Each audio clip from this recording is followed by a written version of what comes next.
После като излага два пъти и тя подбива опашката.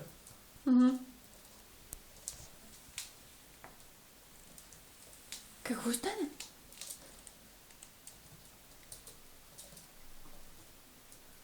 Как иска да го оближи? Иска да го подуши. Ага.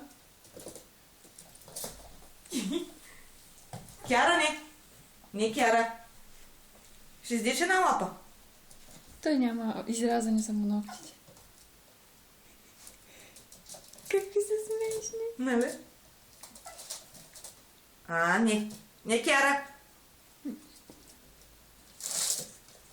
Рошко. Рошко. Роши.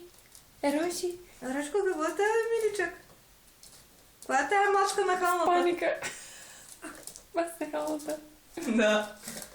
Не сте дете по-малка ми много нахална. Виж как се игра. Ага.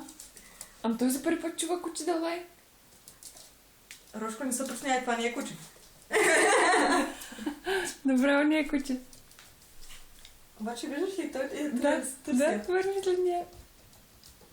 Хем го е страшно. Как можахте да се скриете там Ти сега? направиш ли? Ага. Кяра! Ага, ето ги.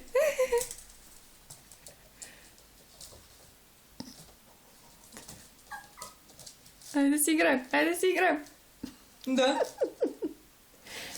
Ама простачко.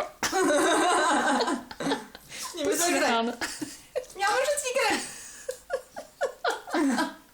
Аре, вяти му ли да си играем?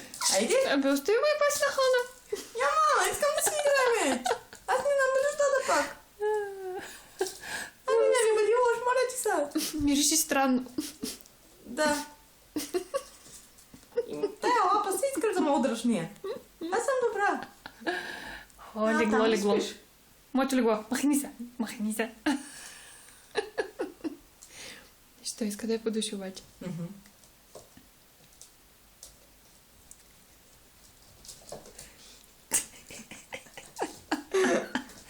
Не! Все едно е въшливата. Виж. Така се дърпа. Да. О,